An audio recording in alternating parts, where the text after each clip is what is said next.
வரஹ்மத்துல்லாஹி வபரகாத்து.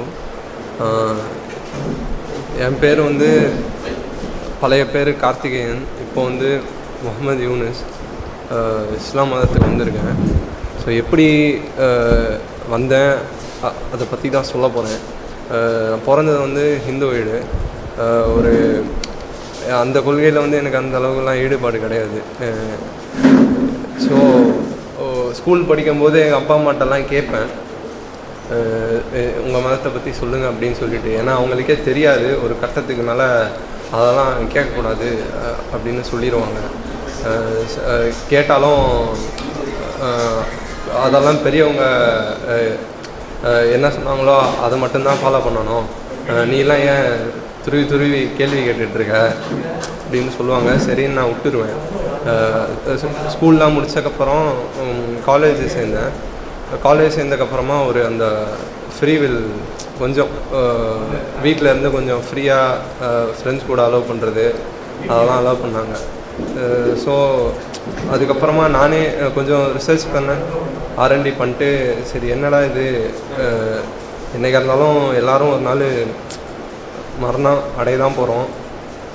சம்திங் ஏதோ ஒருத்தன் ஒரு சயின்டிஸ்ட்டு ரிசர்ச் பண்ணுறான், எக்ஸ்பெரிமெண்ட் பண்ணுறான், டெத்துக்கு அப்புறம் இதுதான் நடக்கும் அப்படி சொல்கிறான்.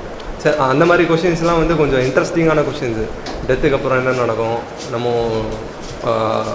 இந்த வேர்ல்டில் பிறக்கிறதுக்கு முன்னாடி எங்கேருந்து வந்தோம், இதெல்லாம் வந்து கொஞ்சம் இன்ட்ரெஸ்டிங்கான கொஷின்ஸு. ஸோ இதெல்லாம் வந்து ஹிப்போத்தட்டிக்கலான கொஷின்ஸு.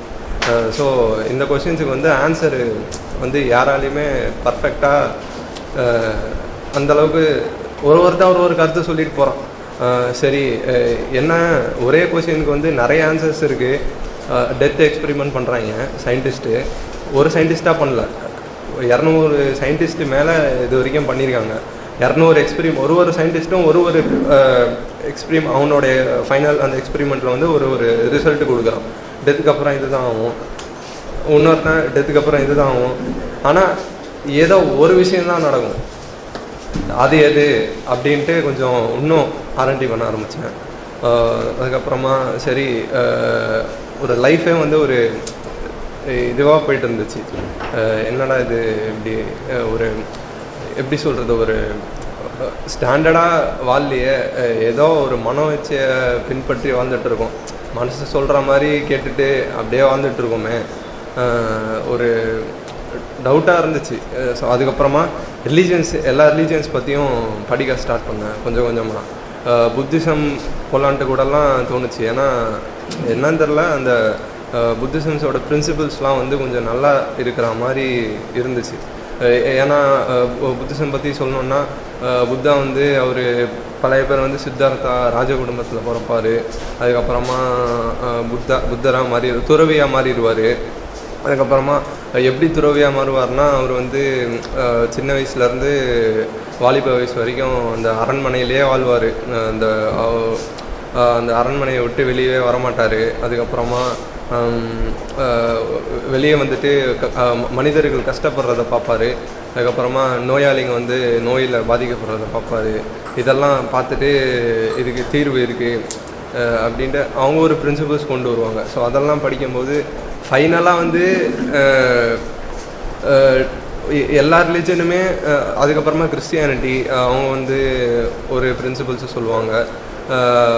ஃபைனலாக எல்லா ரிலீஜனுமே பார்த்தா ஆஃப்டர் டெத்து அதுக்கப்புறம் ஒரு கிளியரான எக்ஸ்ப்ளனேஷனே கொடுக்காது. ஆஃப்டர் டெத் என்ன, before we born in this earth அது என்ன, இதுக்கு வந்து ஒரு கிளியரான எக்ஸ்ப்ளனேஷனே கொடுக்கும். எல்லாம் இந்த உலகத்தோடையே முடிஞ்சிடும். எல்லாம் சுயநலத்துக்காக அவங்களே ஒரு கற்பனை பண்ணி உருவாக்கின ஒரு கட்டுக்கதைகள் மாதிரி அப்படி தான் இருக்குது எல்லா மதத்தையும் பார்த்தா. ஸோ ஃபைனலாக அதுக்கப்புறம் பயோகிராஃபிஸ்லாம் படிக்க ஆரம்பித்தேன். பெரிய பெரிய தலைவர்கள், Alexander the great, Gandhi, Karl Marx, Albert Einstein, பெரிய பெரிய சயின்டிஸ்டோட பயோகிராஃபிஸ்லாம் படிக்க ஆரம்பித்தேன். சுயசரித்திரம். ஸோ ஃபார் எக்ஸாம்பிள் இப்போ அலெக்சாண்டர் கிரேட் வந்து அவங்க வந்து இறந்து போகிறதுக்கு முன்னால் ஒரு விஷயம் சொன்னாங்க. அவங்கள பற்றி நமக்கு நிறைய கேள்வி படிச்சிருப்போம். பெரிய அவங்க இது வரைக்கும் அவங்களுடைய வாழ்க்கையில் ஒரு போர் கூட அவங்க தோற்றதே கிடையாது. பெரிய ஒரு மன்னராக அந்த கிரேக்க நாட்டில் ஒரு பெரிய மன்னராக வாழ்ந்தார். அவரை எதிர்க்கிறதுக்கு எந்த ஒரு படைக்குமே துணிவில்லை. ஆனால் அவ்வளோ பெரிய மனுஷன் வந்து மரணிக்க போகிற நேரத்தில் வந்து அவங்களுடைய சாப்பாட்டில் வந்து ஒரு ட்ரீட் வைப்பாங்க. ஃபைனலாக அந்த ட்ரீட்டில் வந்து விஷத்தை கலந்து கொடுத்துருவாங்க. அந்த ஸ்லோ பாய்சன் வந்து கொஞ்சம் கொஞ்சமாக அவரை கொண்டுட்டே வரும். சாவ போகிறோன்றது தெரிஞ்சிடும். அந்த லாஸ்ட்டு பார்ட் ஆஃப் அவர் லைஃப்பில் வந்து பெட்டில் படுத்திருப்பார். அப்போ வந்து ஒரு விஷயம் சொல்லுவார், 3 விஷயம் சொல்லுவார். நான் வந்து 3 விஷயம் சொல்கிறேன், அதை மட்டும் செய்யுங்க. நான் இறந்தக்கப்புறமா என்னோடய கஃபனில் வந்து என்னைய படுக்க வச்சு 2 கையும் வந்து தொங்க விட்டுட்டு போங்க அப்படி சொல்லுவார்.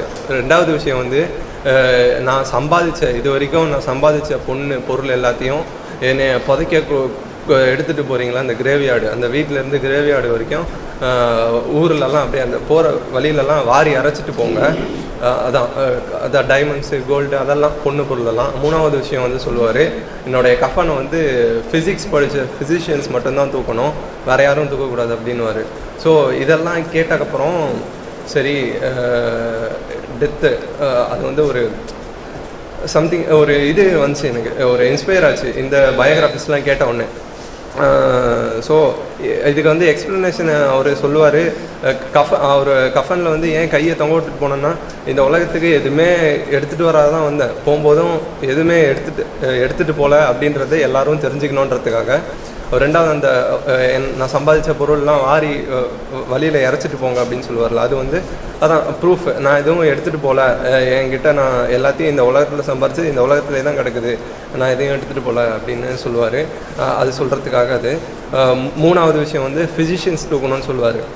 டாக்டர்ஸு ஏன் அந்த ஃபிசிஷியன்ஸ் வந்து என்னோடய கஃபனை தூக்கணும் அப்படின்னு சொன்னார்னா, ஒரு மருத்துவர்கள் வந்து எல்லா நோய்க்கும் கூட மருந்து கண்டுபிடிச்சிருவாங்க, ஆனால் மரணன்ற அந்த நோய்க்கு மட்டும் மருந்தே கண்டுபிடிக்க மாட்டாங்க.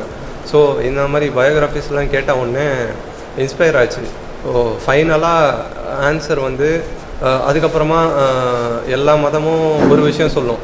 அவங்களுடைய மதத்துக்கு கூப்பிடும்போது நீங்கள் எங்கே கிறிஸ்துவ மதம் எடுத்தாலும், ஒரு புத்த மதம் எடுத்தாலும், ஒரு ஹிந்து மதம் எடுத்தாலும், அடிப்படையில் எதை வச்சு அவங்க மதத்தை கூப்பிடுவாங்க அப்படின்னா, எல்லா மதமும் எடுத்தாலும், எந்த இஸ்லாம் மதம் எடுத்தாலும், நீங்கள் எங்கள் மதத்துக்கு வந்துட்டிங்கன்னா சொர்க்கம் போயிடலாம், மற்ற எந்த மதத்தில் இருந்தாலும் நரகம் போயிடுவீங்க. இந்த மாதிரி ஒரு கிரிட்டிக்கலான கொஷின்ஸ்லாம் ப்ராக்டிக்கலாக இதுதான். ஒரு மதத்துக்கு வந்து ஒரு மனிதர்களை கூப்பிடும்போது இப்படி தான் சொல்லி கூப்பிடுவாங்க ஓப்பனாக. நீங்கள் எங்கள் மதத்துக்கு வந்தீங்கன்னா வெற்றி அடைஞ்சிருவீங்க, சொர்க்கம் போயிடலாம், மற்ற மதத்தில் எங்கள் மதத்தை விட்டுட்டு எந்த மதத்துக்கு போனாலும் நீங்கள் நரகம் தான், இப்படி தான் சொல்லுவாங்க. ஸோ எல்லா மதமும் இப்படி தான் சொல்லுது, இஸ்லாமும் இப்படி தான் சொல்லுது.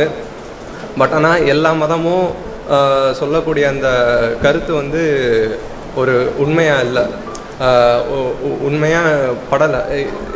ஏன்னா இஸ்லாமில் படிக்க ஆரம்பித்ததுக்கப்புறம் ஓகே அதோடைய எக்ஸ்ப்ளனேஷன் வந்து கரெக்டாக தீனுல் இஸ்லாமில் தான் கிடச்சிது.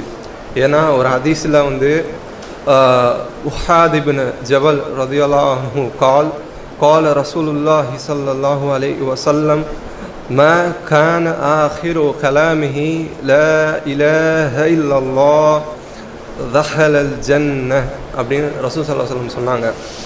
யாருடைய கடைசி இறுதி வார்த்தை லா இலாஹ இல்லல்லாஹ் அமையுமோ அவர் சொர்க்கம் நுழைவார் அப்படின்னு சொன்னாங்க.